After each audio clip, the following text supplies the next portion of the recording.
Bismillahirrahmanirrahim. Assalamualaikum warahmatullahi wabarakatuh. Selamat siang. Salam sejahtera bagi kita semua. Shalom, Om Swastiastu, Namo Buddhaya. Saudara-saudara sekalian yang saya hormati dan yang saya banggakan,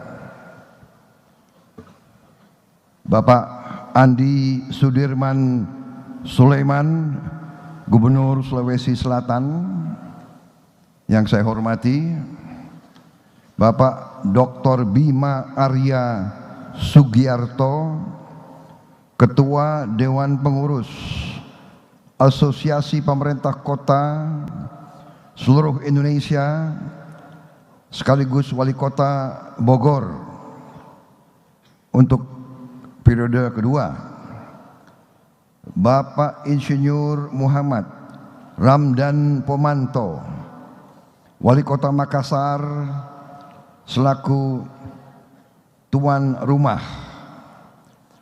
Hadir juga di sini Haji Andi Iwan Darmawan Aras, Wakil Ketua Komisi 5 DPR RI. Dan yang saya hormati dan saya banggakan, para wali kota atau wakil wali kota, anggota APEKSI yang hadir dalam kesempatan yang baik ini. Tentunya kita sebagai bangsa yang pejuang tidak henti-hentinya memanjatkan puji syukur kehadirat Allah Subhanahu wa taala, Tuhan Maha Besar. Kita masih diberi kesehatan, masih diberi nafas, dapat hadir di tempat yang baik ini dalam rangka melaksanakan Rakernas ke-16 APEKSI, Asosiasi Pemerintah Kota seluruh Indonesia. Selanjutnya tentunya saya juga mengucapkan terima kasih yang sebesar-besarnya kepada APEKSI yang telah memberi kehormatan bagi saya, mengundang saya untuk menyampaikan beberapa pemikiran-pemikiran.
Tapi kembali saya ingat, saya dulu komandannya Korps Baret Merah, jadi enggak ada masalah.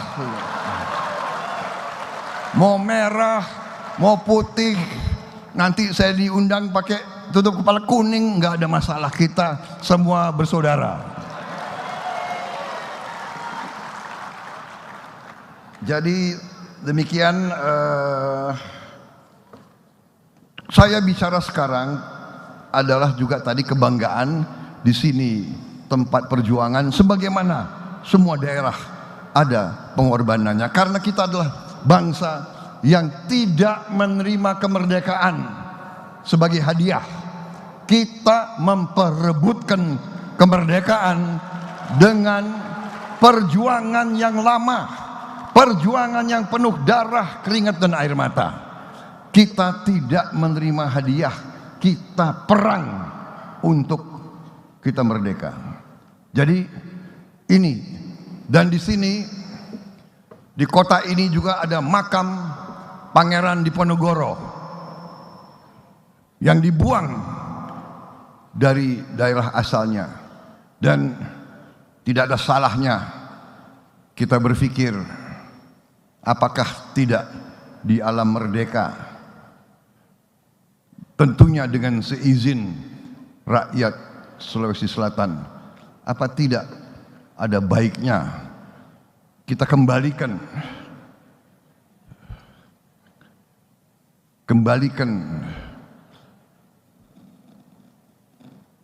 makamnya Pangeran Diponegoro ke kampung halamannya lagi. Perlu kita pikirkan, seorang yang berjuang tertawan oleh musuh, puluhan tahun dibuang, tidak boleh kembali ke kampung halaman. Masa di saat Indonesia merdeka mungkin saya sodorkan suatu pemikiran dengan seizin rakyat Sulawesi Selatan, kita kembalikan beliau ke kampung halamannya sendiri.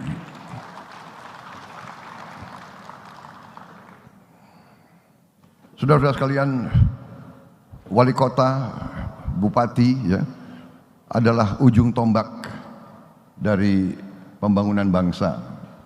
Saudara-saudara adalah eksekutif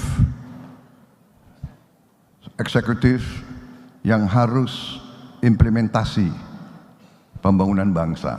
Berarti nation building itu adalah tanggung jawab saudara-saudara sebagai ujung tombak eksekutif. Presiden dibantu menteri-menteri, gubernur, kemudian bupati dan wali kota. Betapa bagusnya rencana yang dibuat di pusat, kalau implementasinya tidak bagus, pembangunan bangsa akan terhambat. Saudara-saudara sekalian, kita faham dan kita mengerti bahwa bangsa kita ini saat ini berada di suatu persimpangan jalan. Berada dalam suatu persimpangan jalan. Kita patut bersyukur bahwa bangsa kita telah mengalami proses sejarah yang penuh cobaan dan tantangan. Saudara-saudara, kita harus sadar dan kita harus mengerti bahwa bangsa ini demikian besarnya. Kadang-kadang kita tidak sadar bahwa kita dari segi jumlah penduduk, ya, keempat terbesar di dunia. Tapi dari segi luas wilayah, kita juga negara yang sangat besar, sebesar Eropa Barat. Eropa Barat 27 negara. Kita satu negara. Kita bisa bayangkan Eropa punya 27 kepala negara, 27 kepala pemerintah, 27 parlemen, 27 tentara, 27 sistem politik. Kita satu. Dan kita juga harus paham dan mengerti bahwa kita adalah negara yang sangat kaya. Dari semua lembaga dunia yang meneliti sumber alam mengatakan bahwa kita negara ke-6 terkaya di dunia dari segi sumber alam. Kita. Tapi Jangan tepuk tangan dulu. Bangsa Indonesia adalah bangsa yang sangat optimis ya. Sedikit gembira tepuk tangan. Tapi ada tapinya. Negara yang besar, negara yang kaya selalu mengundang kekuatan lain, bangsa lain untuk mengambil kekayaan kita. Ini mungkin tidak enak, tapi ini kenyataan. Ratusan tahun bangsa-bangsa lain datang ke kita, bukan kita ke mereka. Spanyol ke sini, Portugal ke sini, Belanda ke sini. Belanda ke sini nggak mau pulang. Prancis ke sini, ya, Inggris, Jepang, Mongol, semua ke sini ratusan tahun. They come here, we did not go there. Artinya apa?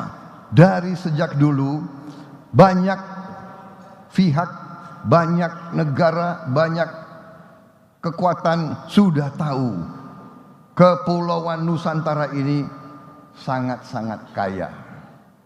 Dulu tahun 1600-an mereka kesini karena mereka butuh rempah-rempah.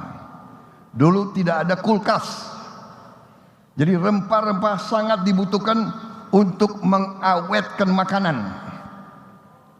Dan makanan yang bisa diawetkan menentukan untuk kekuatan perang. Kapal-kapal layar butuh makanan yang diawetkan. Jadi siapa yang punya rempah-rempah, dia menjadi super power.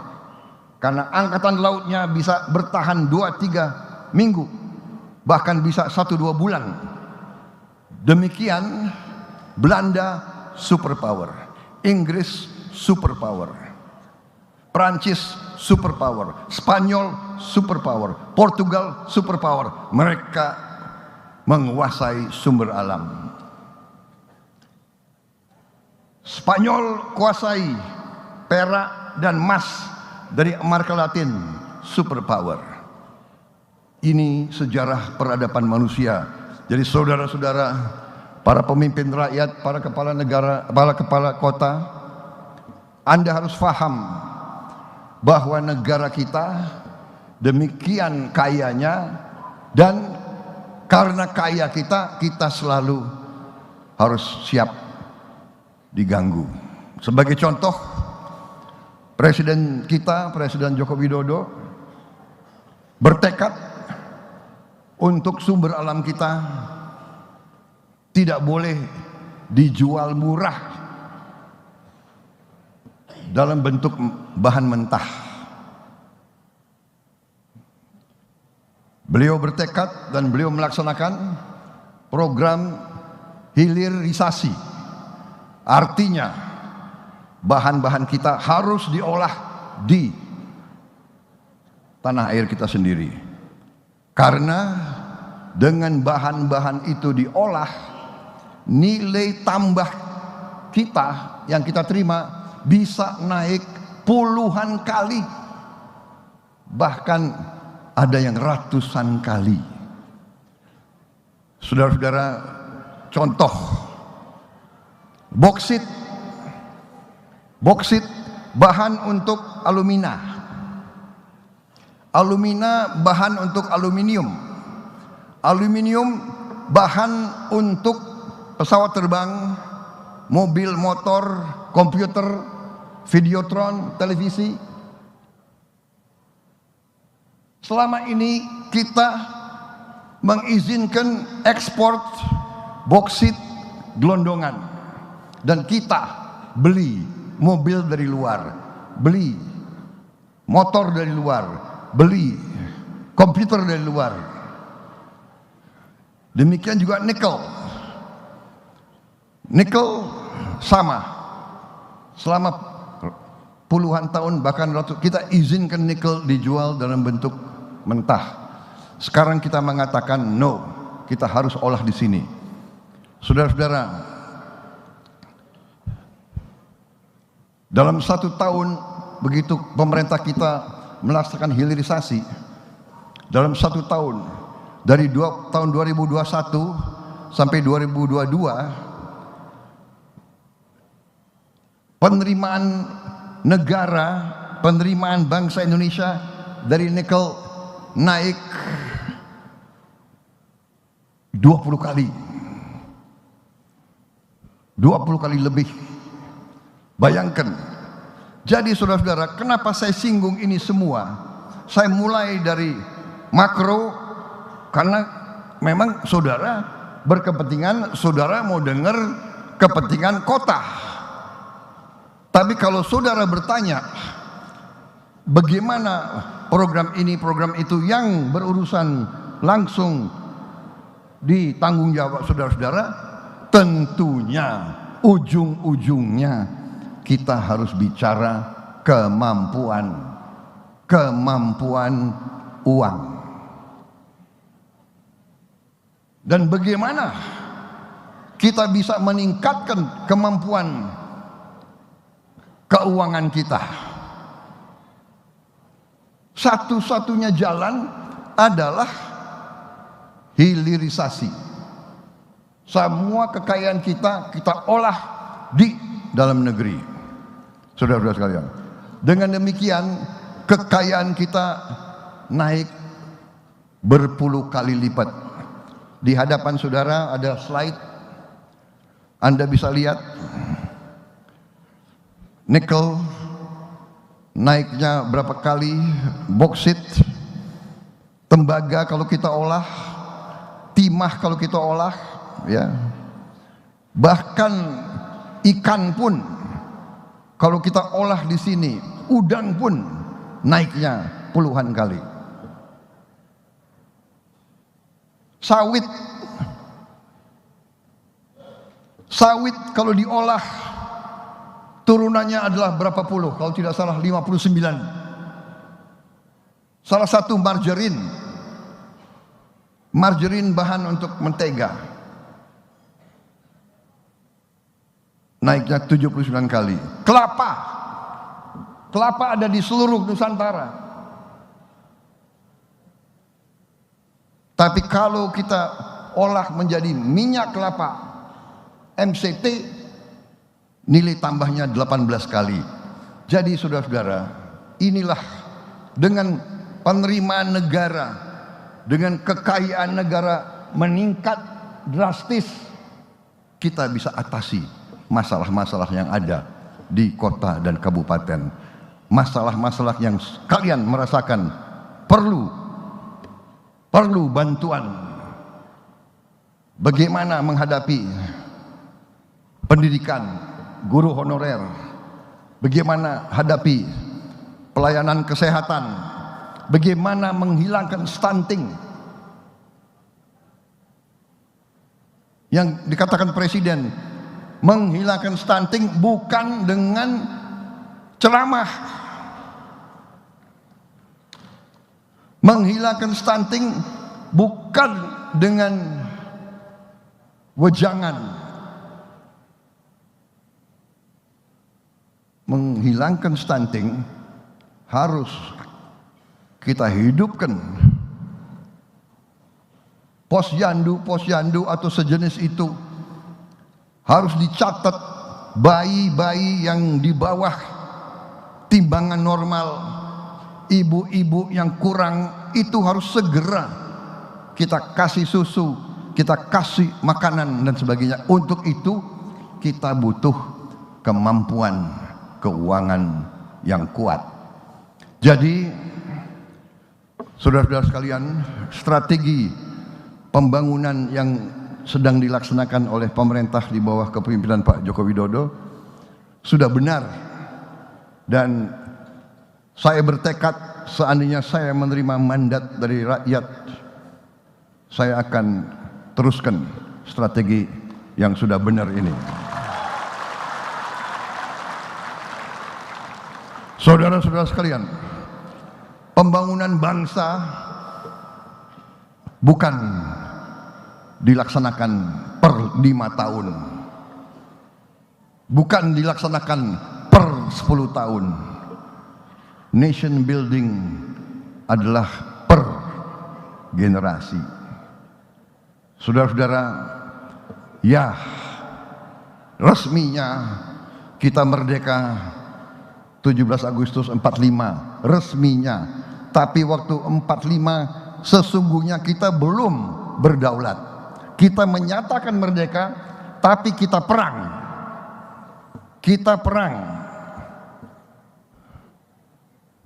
Jadi tidak ada pembangunan, yang ada perang. Kita menerima kedaulatan tahun 50, persisnya 31 Desember tahun 49. Dan setelah itu kita tidak diberi kesempatan pembangunan. Ada NII sebelum kita merdeka sudah ada pemberontakan, Madiun, NII, APRA, coba lihat dengan seksama tanggal-tanggal itu.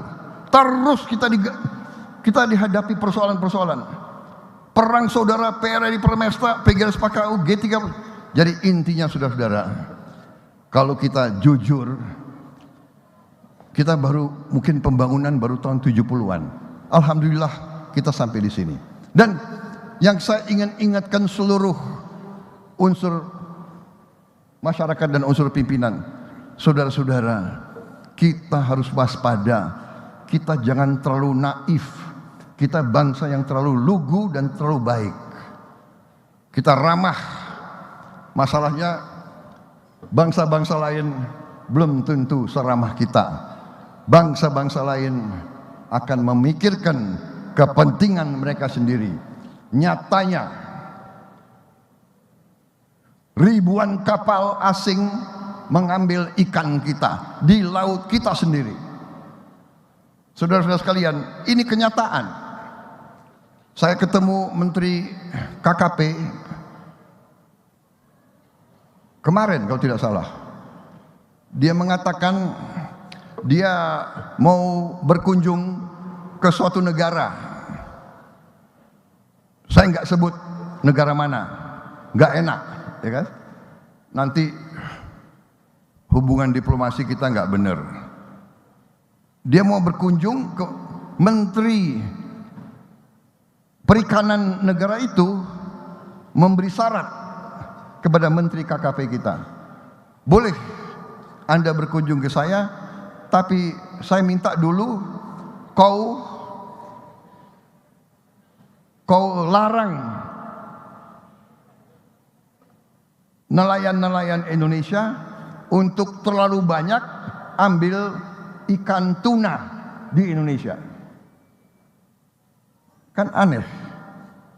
Laut Indonesia, nelayan Indonesia, tunanya ada di Indonesia, harus kita kurangi nelayan kita untuk ambil ikan. Alasannya kalau ikan terlalu banyak diambil di Indonesia, dia nggak kebagian ikan. Akhirnya Menteri KKP bilang ke saya, Menhan, saya nggak jadi berangkat. Sudah nggak jadi berangkat. Untuk ketemu saja kok kasih syarat. Saudara-saudara, ini adalah kenyataan. Sekarang ini persaingannya persaingan keras. Persaingan adalah persaingan ekonomi. Inilah yang saya mengerti, saudara. Undang saya di sini ingin mendengar apa gagasan Pak Prabowo yang akan berurusan dengan pembangunan kota. Ya.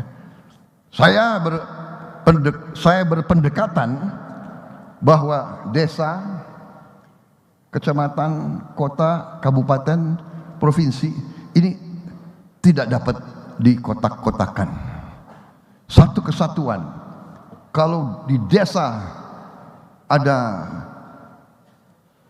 tenaga kerja yang tidak dapat pekerjaan, dia akan lari ke kota.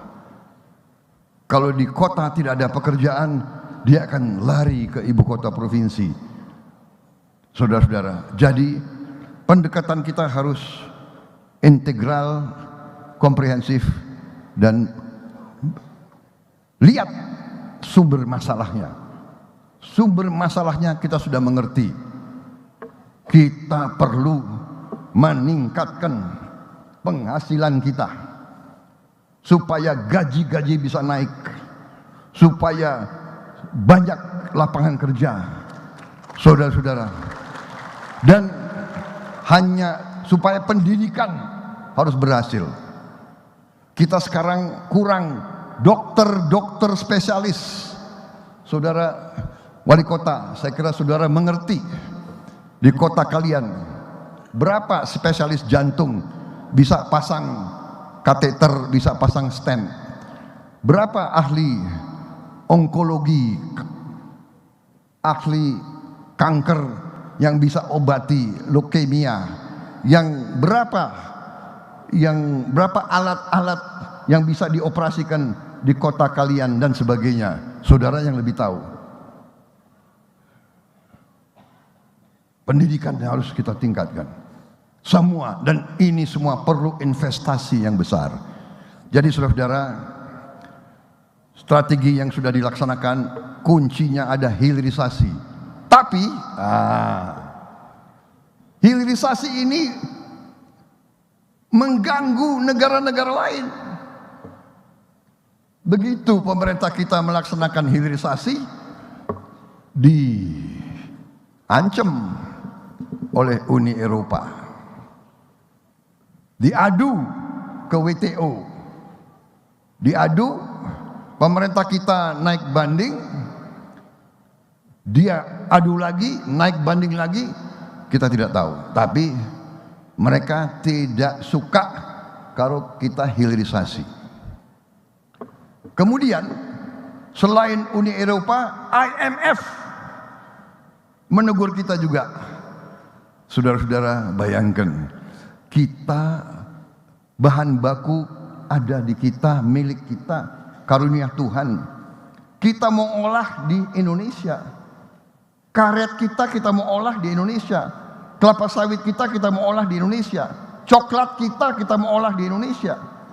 Semua bahan itu kita mau olah di Indonesia supaya pabrik-pabriknya bisa memberi pekerjaan untuk anak-anak kita. Supaya insinyur-insinyur kita bisa bekerja. Supaya wali kota bisa dapat retribusi, supaya pajak naik, penghasilan naik, saudara-saudara. Sampai demikian, sampai menteri-menteri kita harus ke sana, pemimpin-pemimpin tanya, mengapa Indonesia tidak boleh sejahtera? Mengapa Indonesia harus jual murah bahan-bahan yang kita miliki?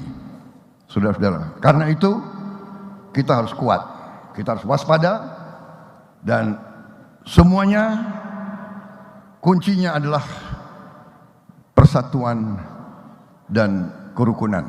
Menurut saya kuncinya itu, saudara sebagai pemimpin terdepan, saudara yang menerima mandat dari rakyat terdepan, saudara sangat berperan untuk memelihara momentum nation building kita. Saya bisa lebih rinci bicara ini, tapi secara garis besar itu yang saya ingin sampaikan. Strategi pembangunan kita sudah benar. Hilirisasi di semua bidang sangat penting, dan itu kuncinya bahwa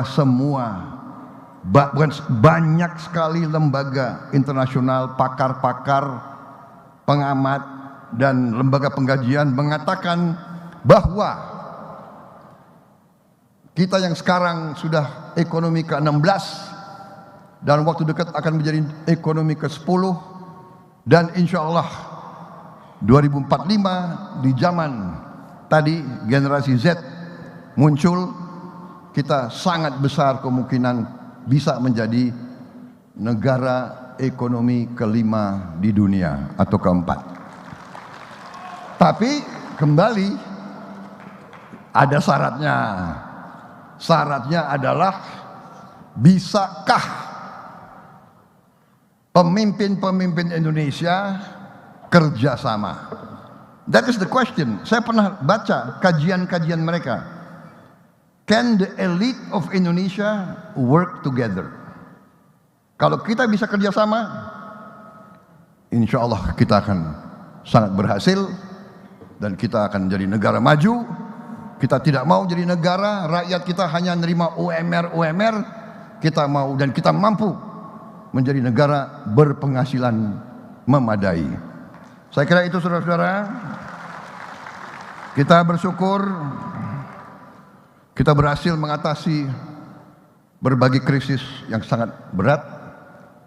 Kita selalu kalau terjadi dan kita sudah berhasil, kita lupa kesulitan kita.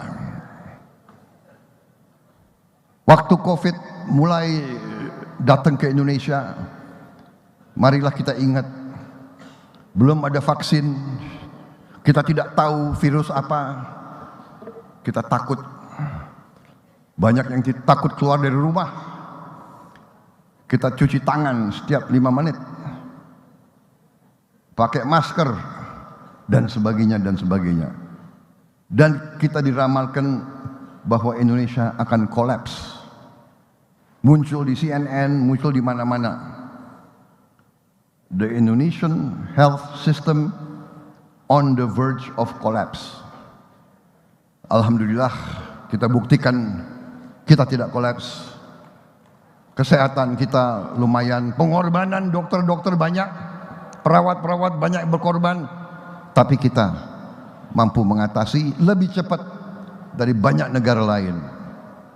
Dan itu adalah karena keberhasilan kepemimpinan pemerintah kita yang dipimpin oleh Presiden Joko Widodo dan adanya kerjasama elit. Pada saat itu kita tidak memandang partai apa, kita tidak memandang suku apa, kita tidak memandang agama apa, kita tidak memandang ras apa. Kita bersama-sama telah mengatasi krisis itu. Dan sekarang saya kira kuncinya adalah demikian. Saya sangat optimis. Karena itu saya juga dalam politik saya ingin menjalankan politik kerukunan, politik kebersamaan, politik kesejukan. Saya menjadi semakin yakin gaya demokrasi kita, gaya kepemimpinan politik kita harus kepemimpinan politik yang sejuk, yang bersahabat, yang santun dan yang sopan dan yang mengajak kebersamaan. Saya kira ini sangat penting. Ini berbeda dengan tradisi demokrasi di negara-negara lain. Di negara lain kadang-kadang kita lihat debat-debat itu saling caci maki, saling kejar mengejar, saling ini menurut saya kurang tepat untuk tradisi bangsa Indonesia. Dan saya kira kita sudah buktikan sekarang Indonesia jadi panutan di mana-mana. Saya keliling kemana-mana, mereka selalu sekarang mulai melihat ke Indonesia. Bahkan saya laporkan ke Bapak Presiden, saya ketemu beberapa pimpinan negara-negara Afrika, mereka sekarang minta dilatih di bidang pertahanan oleh tentara kita. Mereka minta mengirim perwira-perwira untuk dilatih di Indonesia. Demikian kita sekarang sudah menjadi panutan. Saudara-saudara sekalian, saya kira demikian yang ingin saya sampaikan secara garis besar. We are on the right track. Kita bersyukur kehadirat Yang Maha Kuasa, kita diberi kekayaan demikian. Sekarang tergantung kita, tergantung pemimpin-pemimpin.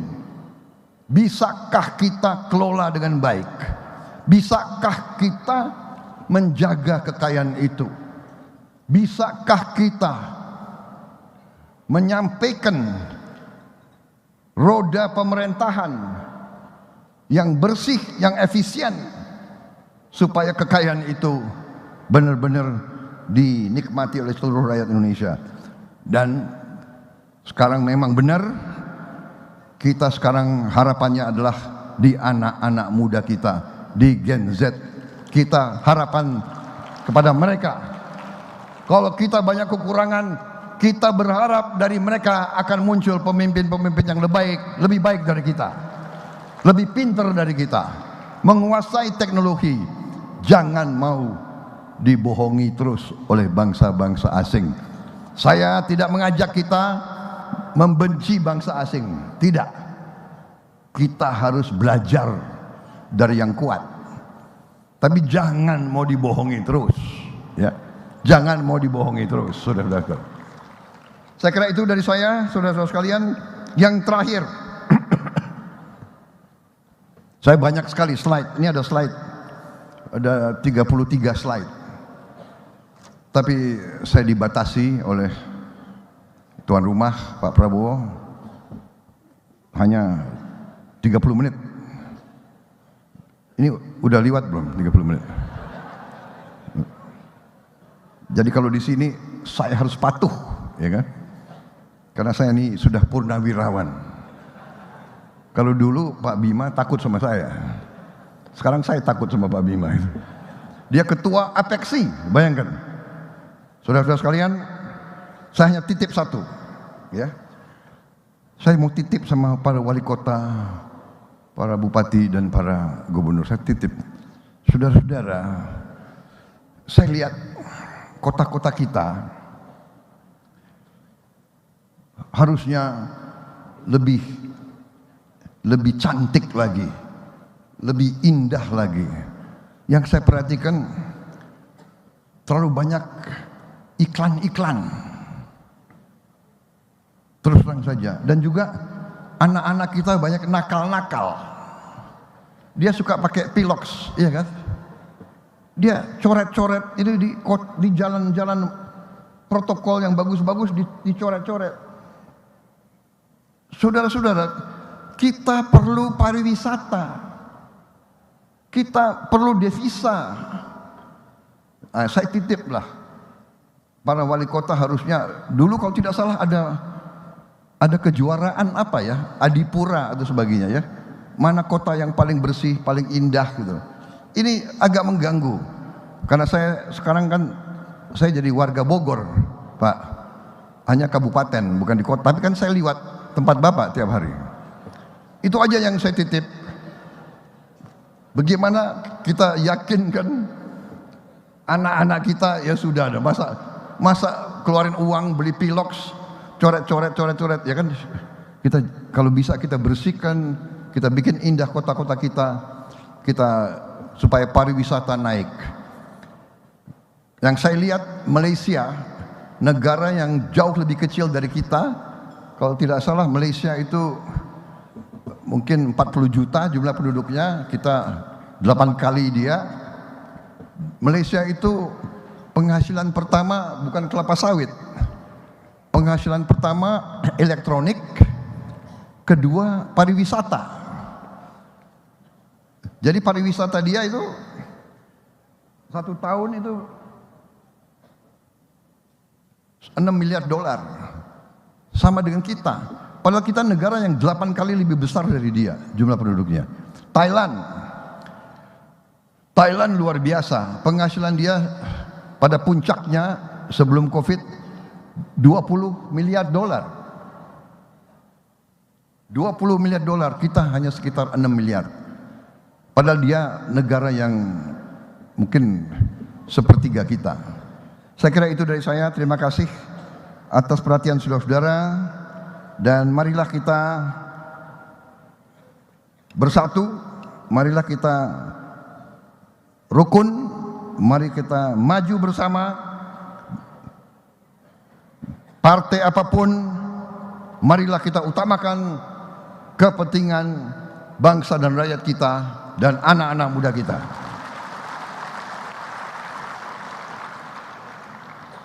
Terima kasih. Wassalamualaikum warahmatullahi wabarakatuh. Salam sejahtera bagi kita sekalian. Shalom, Om Santi, Santi, Santi Om. Terima kasih, saudara. Terima kasih. Tepuk tangan untuk Bapak Prabowo Subianto. Bapak Ibu, kita diberikan konteks yang lebih luas, tidak saja nasional, regional, tapi juga global. Memang jam terbang dan pengalaman berbicara dari Bapak Prabowo. Jam terbang itulah saya kira yang membuat Pak Prabowo tadi tenang, walaupun kita semua tegang karena mati lampu. Mohon maaf Bapak tadi sempat mati lampu. Dan izin kami pada kesempatan kali ini juga ingin sekali menampilkan video profil dari Bapak Prabowo. Gak usah lah. Udah kenal saya belum? Karena walaupun tingkat awareness Bapak paling tinggi dibanding yang lain, tapi selalu senang melihat profil-profil yang bagus dengan jam terbang yang panjang Bapak. Izin. Sebelum kita sama-sama mendengar dua pertanyaan dari para wali kota.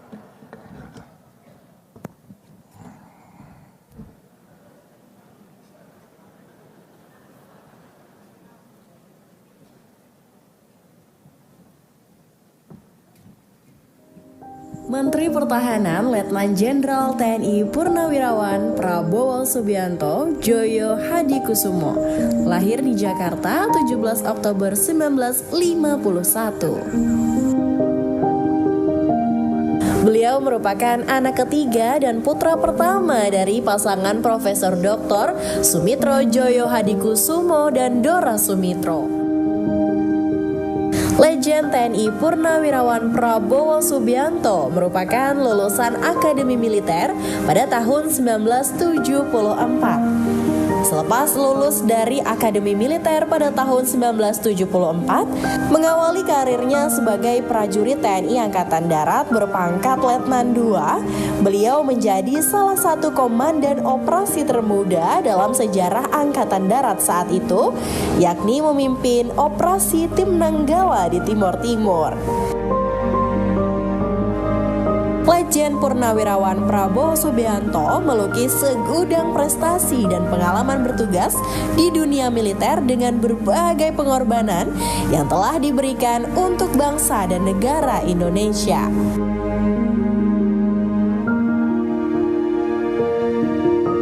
Karirnya melejit setelah menjabat sebagai Wakil Komandan Detasemen Penanggulangan Teror di Komando Pasukan Khusus pada tahun 1983. Pada tahun 1996, Legend TNI Purnawirawan Prabowo Subianto diangkat sebagai Komandan Jenderal Pasukan Khusus. Saat menjabat, beliau memimpin operasi pembebasan sandera di Mapenduma. Tepat pada tanggal 20 Maret 1998, Legend TNI Purnawirawan Prabowo diangkat menjadi Panglima Komando Cadangan Strategis Angkatan Darat. Pada tanggal 20 Oktober 2019, Legend TNI Purnawirawan Prabowo Subianto dilantik menjadi Menteri Pertahanan ke-26 Republik Indonesia dalam Kabinet Indonesia Maju untuk periode 2019 hingga 2024. Selaku Menteri Pertahanan, Legend TNI Purnawirawan Prabowo Subianto membuat terobosan-terobosan baru untuk memperkuat pertahanan militer Republik Indonesia dengan membentuk dan melatih komponen cadangan, melanjutkan pengembangan pesawat tempur Korea Indonesia KFX-IFX KF-21 Boromai, merencanakan anggaran dan belanja pertahanan 25 tahun, memperkuat diplomasi pertahanan dan ekspor produk pertahanan Republik Indonesia, mengembangkan Universitas Pertahanan di perbatasan Timor Leste. Tak hanya itu, Legend TNI Purnawirawan Prabowo Subianto dikenal sebagai sosok intelektual melalui 12 buku yang ditulisnya. Salah satu diantaranya adalah Komando Mengabdi Kepada Negara dan Bangsa, Military Leadership Volume 1 dan 2, Dan yang terbaru adalah Paradoks Indonesia dan Solusinya. Dalam karyanya, legend Purnawirawan Prabowo Subianto selalu menyampaikan bahwa pejabat itu tidak otomatis menjadi pemimpin. Seseorang yang disebut pemimpin harus memberikan contoh, memberikan manfaat bagi pengikutnya dan mampu melakukan apa yang diajarkannya. Berhati-hati dalam bertutur kata, menepati janji dan memiliki kemampuan dalam bidang yang ditanganinya. Pemimpin bagaikan samudra, semua kotoran dari bumi dibuang ke samudra, tetapi samudra selalu mengeluarkan yang bersih ke permukaan. Kita boleh dihina, kita boleh dikhianati, tapi kita keluarkan hanya yang terbaik untuk bangsa dan negara. Dan khusus untuk pemimpin militer, ia harus memikirkan yang terbaik untuk anak buah dan kesatuannya, termasuk berguna dan bermanfaat bagi rakyat Indonesia. Prabowo Subianto, salah satu kesatria terbaik bangsa.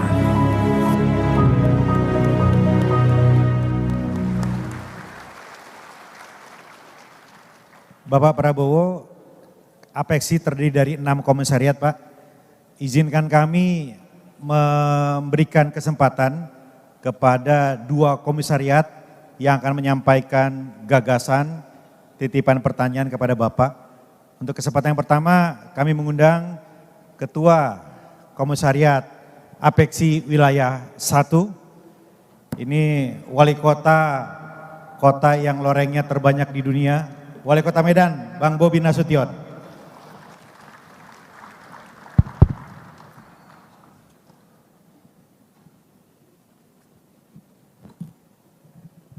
Terima kasih Ketua. Yang sama kita hormati, kita banggakan Bapak Prabowo Subianto. Mohon izin Bapak, kami bertanya dari Komwil 1, terdiri dari 24 kota Pak di Sumatera. Kami ingin bertanya Pak, mungkin mudah-mudahan mewakili seluruh Komwil dan seluruh wali kota di Indonesia. Tadi Bapak Prabowo menyampaikan tentang hilirisasi, tentunya ini sangat berkaitan juga dengan investasi. Yang ingin kami tanyakan, kira-kira Pak Menhan, kebijakan tentang bisnis, tentang UMKM, tentunya hari ini sudah dimulai, tadi Bapak Prabowo menyampaikan, namun kami rasa belum menyeluruh sampai dengan tingkat pendidikan dan yang lainnya. Kira-kira Pak Menhan nanti kebijakan apa yang akan dibuat agar dunia bisnis, dunia industri di Indonesia ini bisa seluruh aspek menyentuhnya Pak. Mungkin ini, terima kasih Pak.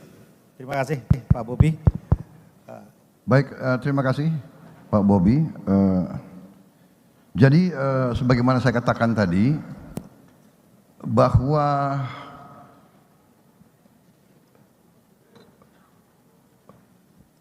kita harus memberi suatu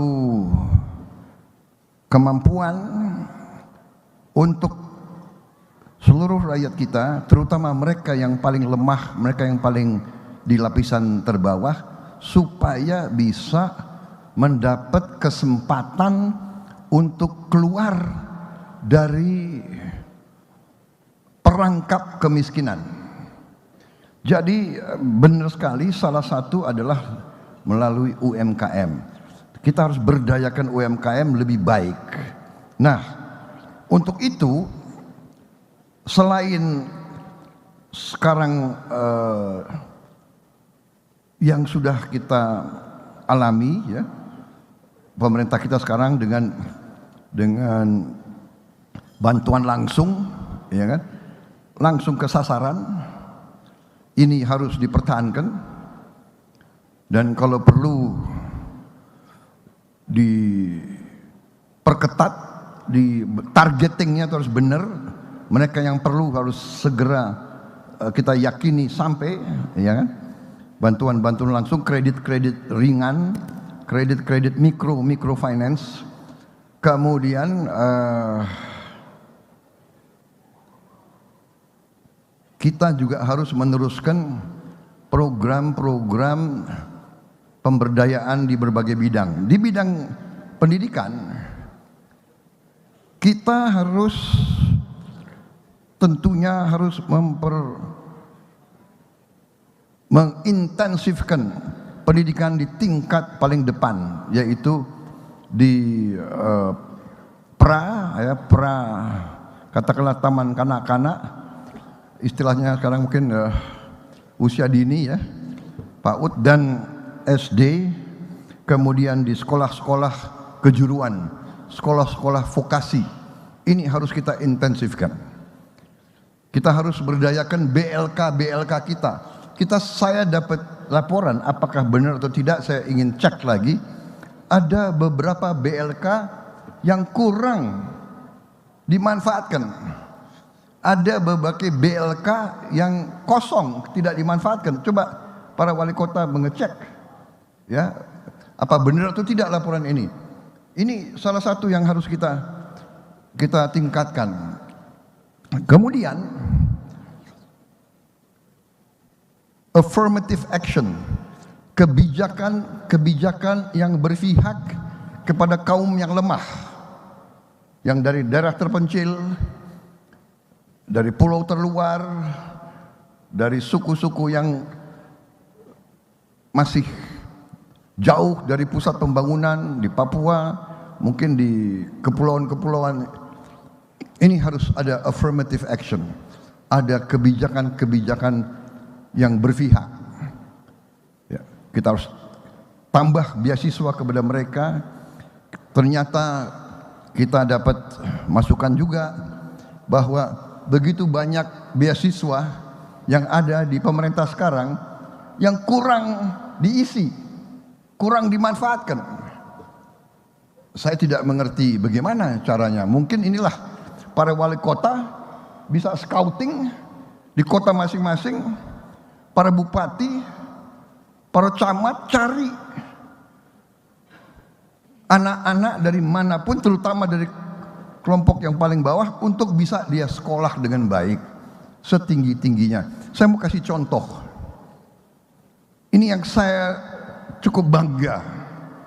Begitu saya jadi Menteri Pertahanan, saya analisa masalah, ya, yang dibutuhkan sekarang adalah banyak sekali insinyur teknik, dokter,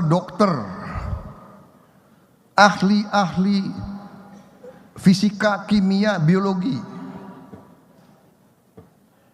Dan waktu itu saya bersama Wakil Menteri waktu itu Pak Trenggono dan Menteri Kesehatan waktu itu, ya, kita menganalisa dan kita mengatakan, oke, Universitas Pertahanan yang ada di bawah saya bikin program S1, dan S1 ini adalah biaya siswa penuh, dan saya bilang kita rekrut dengan standar yang sangat tinggi. Saya pakai standar dari Harvard University, ya, matematik 9, fisika 9, IQ 120, dan kita buka pendaftaran dan tidak ada surat-surat rekomendasi, tidak ada. Mau anaknya siapa tidak berlaku. Yang jelas lulus standar masuk. Apa yang terjadi? Saya bangga. Suatu saat saya cek, saya lihat seorang mahasiswi. Saya tanya, kamu berasal dari mana? Berasal dari Medan. Kamu sekolahnya apa? Sekolahnya dari pesantren. Bayangkan, sekolah dari pesantren, matematiknya 9, fisikanya 9, IQ-nya 120. Bapakmu kerja apa? Bapak saya di pasar, Pak, jualan bakso. Ibu kamu? Ibu saya juga di pasar, Pak, jualan cendol. Anak penjual bakso dan penjual cendol lulus Universitas Pertahanan dengan tidak ada koneksi, tidak pakai uang, masuk ke bidang teknik sipil. Berapa minggu kemudian saya cek lagi, ketemu lagi, mahasiswi lagi, saya ketemu, saya tanya, waktu itu masih zaman COVID, kamu dari mana? Saya dari Batam, Pak. Pakai masker. Kamu belajar apa? Teknik listrik. Oke. Bapakmu apa kerjanya? Guru. Oh, guru. Bukan Pak, bukan. Guru. Karena pakai masker. Dia buka maskernya, dia bilang, bukan. Guru, buruh. Bukan yang ini nggak usah dipasang. Ini udah kan ini. Mana nih slide? Ini saya cerita kasus lain. Ini anaknya buruh. Bisa bayangkan nggak? Buruh harian, anaknya teknik listrik. Saya bilang, yang pahlawan itu bapakmu. Kamu harus sungkem ke bapakmu. Bapak ibumu pahlawan. Kita bisa bayangkan nggak? Anak seorang tukang cendol, anak seorang buruh pelabuhan, anaknya teknik listrik. Ini Pak Bobi yang harus kita perbanyak, Jadi saya yang apa yang saya bisa lakukan di bidang saya lakukan. Ya, saya lakukan. Universitas Pertahanan saya juga akan buka SMA Taruna Nusantara. Sekarang sudah ada 1 kampus. Rencana kita akan tambah menjadi 7 kampus. 1 kalau bisa 2 di Sumatera, 1 di Sulawesi Selatan, 1 di NTB, 1 di Jawa Barat, 1 di Jawa Timur. Tapi insya Allah nanti kita harus lakukan di semua provinsi kita. Sekolah-sekolah unggulan yang bisa memberi kesempatan kepada anak-anaknya orang yang saat ini berada di posisi yang lemah. Dalam arti, dari situlah kita akan timbulkan kebangkitan bangsa ini. Dan yang selanjutnya adalah kembali dengan hilirisasi, dengan semua kekayaan kita, semua tambang mineral kita yang ada puluhan, semua komoditas kita, karet, kelapa sawit, coklat, kopi, ya, semuanya pengolahannya di Indonesia. Bayangkan pabrik-pabrik yang akan menjamur, bayangkan insinyur-insinyur yang kita perlu, bayangkan tenaga-tenaga kerja yang kita perlukan, saudara-saudara sekalian. Jadi saya kira demikian, ya, affirmative action, kebijakan, pendidikan, ya, targeting, dan ini semua nanti akan menjadi semacam, bisa dikatakan semacam efek menjalar. Begini di sini kita lakukan apa itu affirmative action, ya, keberpihakan, kita kasih input, tapi efeknya berlapis-lapis.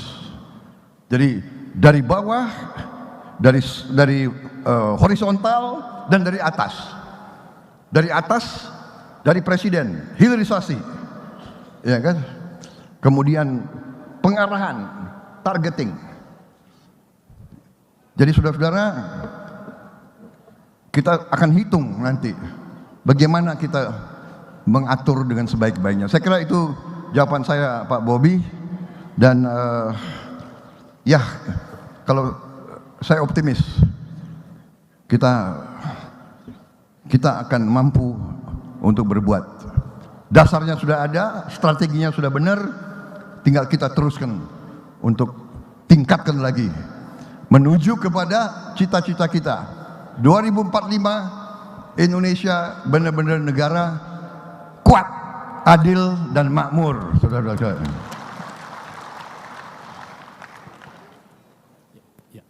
Izin Pak Menteri, pertanyaan terakhir dari Komil 6, Bapak Kapten Ali Ibrahim.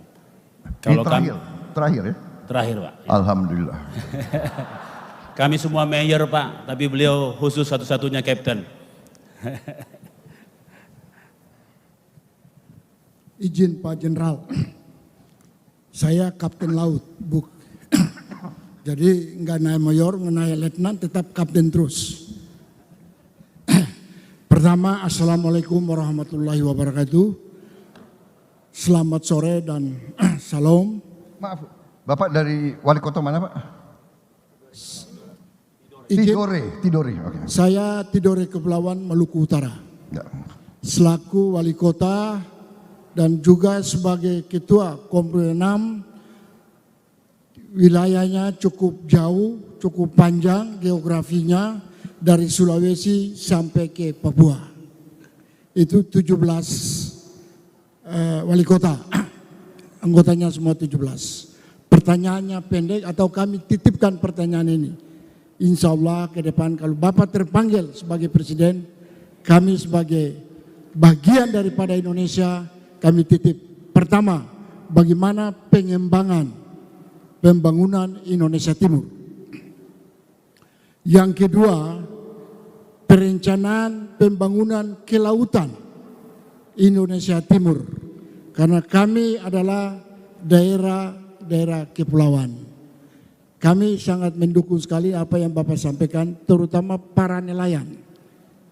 Dari luar banyak sekali pencurian ikan di perairan kami, terutama di atas Pulau Murtai. Terima kasih. Selamat sore. Baik, terima kasih. Dari Indonesia Timur, saudara-saudara, saya kebetulan memang saya ini setengah orang Indonesia Timur. Karena ibu saya orang Sulawesi juga. Jadi kalau bisa dikatakan saya ini orang Orba dan Orla sekaligus. Karena ibu saya dari Langowan, Sulawesi Utara, jadi saya orang Langowan. Bapak saya dari Banyumas, Jawa Tengah, jadi saya Orba. Jadi saya Orla, Orba sekaligus. Saudara-saudara, baru kemarin saya diskusi sama Menteri KKP, kita memang masa depan bangsa Indonesia itu sangat besar nanti dari Indonesia Timur. Saudara-saudara. Jadi kita sekarang harus benar-benar punya strategi khusus dan sudah kita rintis sekarang strategi khusus untuk Indonesia Timur ya. Saya kira pemerintah Presiden Jokowi ya 2 periode fokusnya luar biasa di Indonesia Timur. Yang saya tahu beliau berkunjung saja ke Papua sampai hari ini sudah 17 kali. Beliau berkunjung ke Papua 17 kali. Maaf, bisa dihitung nanti. Mungkin belum ada presiden yang sebanyak itu berkunjung. Dan Anda bisa hitung ya, investasi kita di Papua, kemudian peningkatan ekonomi, pertumbuhan ekonomi di Papua itu sudah seberapa. Tapi benar, kita masih banyak kecolongan ya. Kita kalau tidak salah punya kebutuhan kapal ikan yang berkisar antara 150-300 gross ton. Kita punya kebutuhan 40.000 kapal. Kebutuhan kita. Ini sesuatu pikiran. Jadi kita perlu sekarang konsentrasi. Pemerintah di bawah Pak Jokowi sudah membuat konektivitas sekarang. Pelabuhan, kereta api, jalan raya, dan sebagainya. Sekarang kita harus isi supaya konektivitas itu bisa kita manfaatkan secara maksimal. Kemudian selain tadi kekayaan ikan tangkap, kita juga banyak sumber alam di laut yang belum kita gali. Contoh, juga kita sekarang bisa melakukan budidaya ikan, budidaya lobster, budidaya udang, budidaya rumput laut. Dan ini semua menghasilkan uang puluhan triliun tiap tahun. Sebagai contoh, budidaya udang 60 hektar budidaya udang itu investasinya 3 miliar per hektar. Jadi 180 miliar investasi proyek untuk budidaya udang. Revenue penerimaannya itu kurang lebih 140 M satu tahun. Berarti 2 tahun investasi sudah kembali. Anda bayangkan kalau itu 60 hektar kali 100, berarti 140 M kali 100 penghasilannya. Dan saudara-saudara, ternyata kita punya pantai kedua atau ketiga terpanjang di dunia. Kalau tidak salah hitungannya, tolong dicek kembali, sekitar 30 juta hektar. Bayangkan kekayaan kita hanya dari budidaya udang, lobster, kepiting, rumput laut sekarang bisa jadi bahan untuk pupuk. Padahal rakyat kita sekarang butuh pupuk. Jadi saya sangat optimis sekarang kita perlu mengerahkan. Kita harus cari anak-anak Indonesia yang pinter-pinter. Kumpulkan, beri tugas, beri fasilitas, suruh dia hasilkan inovasi, penemuan-penemuan, prosedur-prosedur baru, teknologi baru, teknik baru. Saudara-saudara, ini masa yang sangat menjanjikan. Saudara-saudara, menjanjikan. Masa depan kita exciting, menarik. Apalagi kita waspada, kita pintar. Kita sudah pintar sekarang, saya kira. Kita sudah nggak mau dibohongi lagi, iya kan? Kita tidak mau. Dan kalau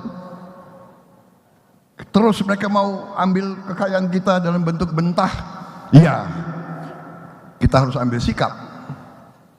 Tapi nggak usah khawatir, kita negara besar, 300 juta, satu negara kita sama dengan Eropa Barat. Kalau mereka nggak mau beli barang kita bilang alhamdulillah, terima kasih. Ente tidak mau ambil kelapa sawit kita, terima kasih.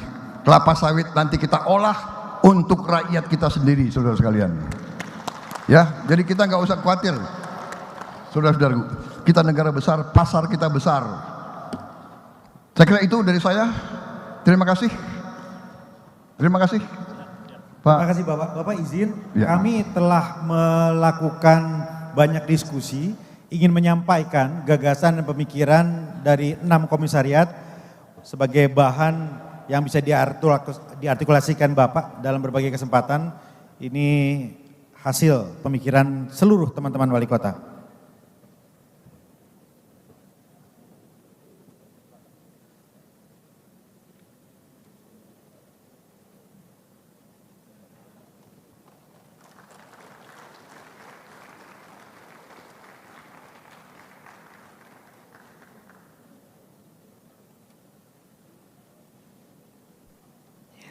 Rekomendasi dari Rakernas sudah diberikan, kita berikan tepuk tangan yang luar biasa. Karena tentu saja ada kenang-kenangan yang sudah disiapkan oleh Apeksi dan juga Wali Kota Makassar. Ini adalah sebuah cenderamata yang nantinya menjadi momen bersejarah juga untuk kita semua.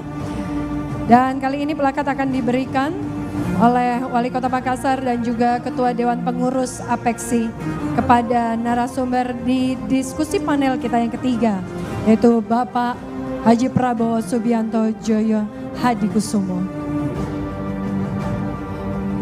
Gayung bersambut sepertinya karena Bapak narasumber, Pak Prabowo juga menyiapkan ada sebuah cenderamata yang akan diberikan untuk APEKSI dan juga untuk Wali Kota Makassar.